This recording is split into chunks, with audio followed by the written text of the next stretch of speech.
1 तारीख को चुनाव का 7वां चरण समाप्त हो गया। बिहार के मतदाता मालिकों को मैं हृदय से धन्यवाद देता हूं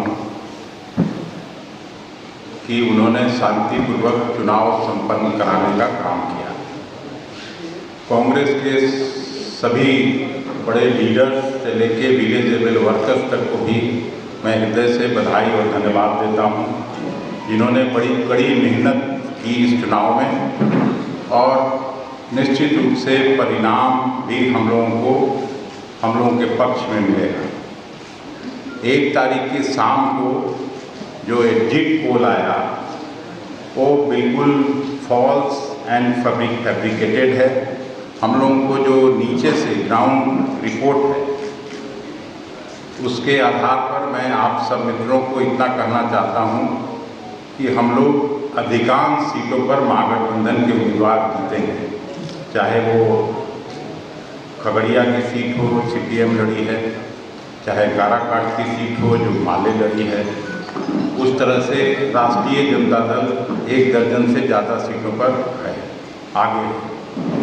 6 से 7 सीट निश्चित रूप से कांग्रेस पार्टी जीत रही है, ये मैं कह सकता हूँ। इसलिए एग्जिट पोल का जो भ्रम फैलाया जा रहा है, रियल एग्जिट इस सरकार का होने जा रहा है। कल शाम तक आपको पता चलेगा कि गृह मंत्री जी का एग्जिट है, प्रधानमंत्री जी का एग्जिट है और उनके मंत्रिमंडल का एग्जिट होने जा रहा है। आपको मालूम है कि आदरणीय एआईसीसी के प्रेसिडेंट खड़गे साहब ने 1 तारीख को ही महागठबंधन के सभी महत्वपूर्ण लीडर्स को दिल्ली में अपने आवास पर बुलाया था और फीडबैक लिया था, और जो फीडबैक है उसमें 295 सीट महागठबंधन पूरे देश में जीतने जा रही है, ये खबर भी आई है।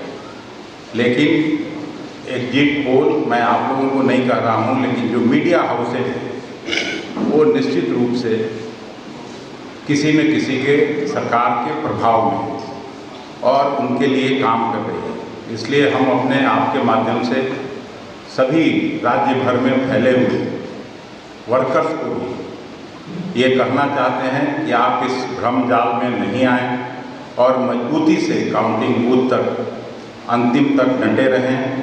परिणाम हम लोगों के पक्ष में आ रहा है, ये हम अच्छी तरह से जानते हैं कि 7 सीट पक्का कांग्रेस जीतेगी, 13-14 सीट निश्चित रूप से राष्ट्रीय जनता दल के उम्मीदवार जीत रहे हैं और 3-4 सीट पर वाम दलों के लोग भी जीत रहे हैं।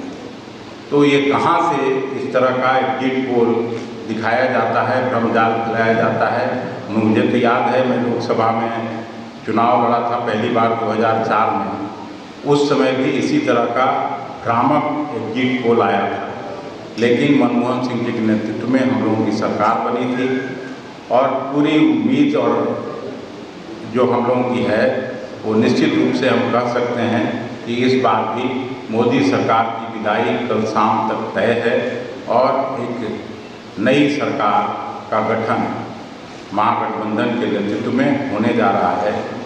यही मैं आपको कहने के लिए यहाँ बुलाया था। आप सभी मित्रों को भी मैं हृदय से धन्यवाद देता हूँ।